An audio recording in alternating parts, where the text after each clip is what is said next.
Episode के starting में buster call से आई बैटलशिप ने हमला करना शुरू कर दिया था। पूरे के पूरे एनीज लॉबी पे कैनन से हमले होने लगे।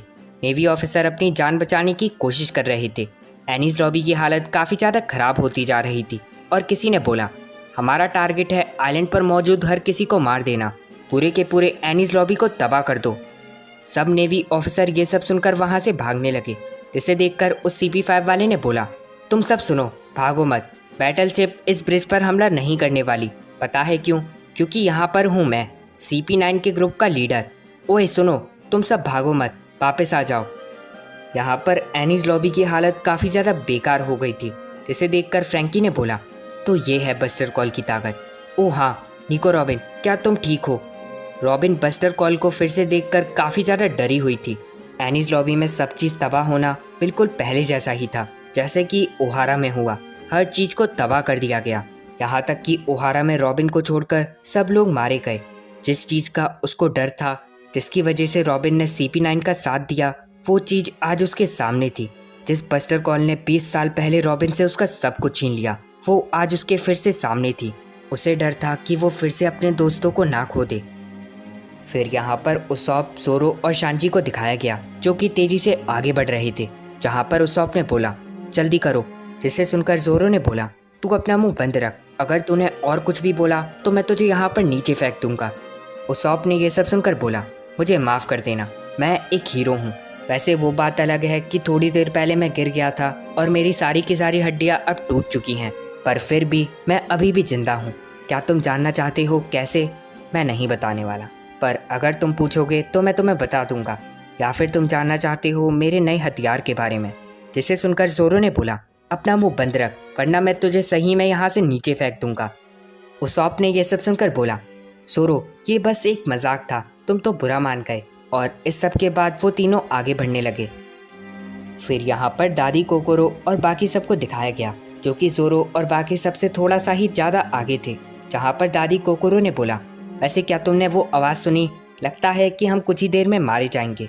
जिसे सुनकर चिमनी ने बोला, दादी, ये तो पटाखों की आवाज़ थी। नामी ने यह सब सुनकर बोला, ये कोई पटाखों की आवाज़ नहीं थी। वैसे ये छोड़ो, लूफी आखिर है कहाँ पर?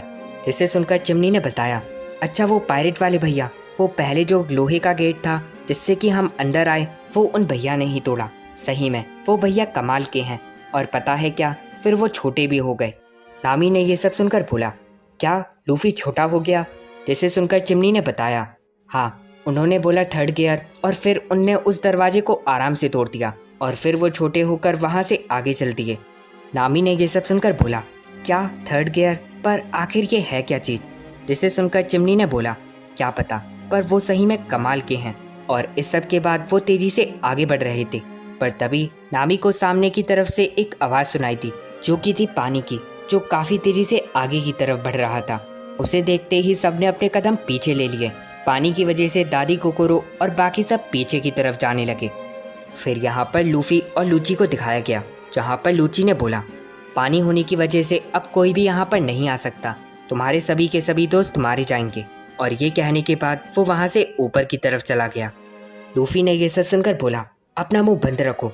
और इस सब के बाद लूफी भी तेजी से ऊपर की तरफ चला गया। ऊपर आने के बाद लूची और लूफी फिर से एक दूसरे के आमने सामने ही थे। लूची ने बोला, ये जगह सी लेवल से थोड़ी सी ऊपर है, पानी यहाँ पर नहीं आ सकता। वैसे अगर तुम ध्यान दो तो तुम सुन पाओगे बस्टर कॉल ने तबाही मचाना शुरू कर दी है, अब कोई भी नहीं बच सकता। ऐसे तुमने बोला था कि तुम सबको बचा लोगे, अगर तुम चाहो तो उन्हें बचाने के लिए जा सकते हो। जिसे सुनकर लूफी ने बोला, नहीं, मैं तुझे छोड़कर नहीं जाने वाला, क्योंकि एक बार के लिए वो ऊपर तो अपने आप को बचा लेंगे, पर अगर मैंने तुझे जाने दिया तो तुम ऊपर जाकर उन्हें मार दोगे, तुम मेरे सभी के सभी दोस्तों को मार दोगे, पर मैं ऐसा नहीं करने दूंगा। फिर यहाँ पर गॉड उसॉप को दिखाया गया, जो कि बेचारा गलती से नीचे गिर गया। ऐसे तो उसे काफ़ी ज़्यादा चोट लगी होगी, पर तभी उसे सामने की तरफ से एक आवाज़ सुनाई दी, जो कि थी उस पानी की। उसॉप ने बोला, ये आवाज़ तो वही है, हाँ ये वही है, सुनो दोस्तों। पर एक मिनट, तुम दोनों वापस आओ, मैं ठीक से नहीं चल सकता, प्लीज़ वापस आओ और मुझे लेकर जाओ। फिर यहाँ पर वापस से लूफी और लूची को दिखाया गया, जहाँ पर लूची ने बोला, ऐसे मुझे लगा था कि तुम कमज़ोर होगे, पर ऐसा नहीं है, पर देखना, तुम कुछ भी करो पर लास्ट में नतीजा वही निकलेगा, तुम्हारे सभी के सभी दोस्त मारे जाएंगे और साथ ही तुम भी। और तभी उन दोनों ने एक दूसरे पर हमला शुरू कर दिया। दोनों ही काफ़ी ज़्यादा ताकतवर थे, पर लूची ने लूफी को मार के उसे पीछे फेंक दिया और फिर वापस से ऊपर से उस पर हमला करा, पर इस बार लूफी ने उसके अटैक को डॉज कर लिया।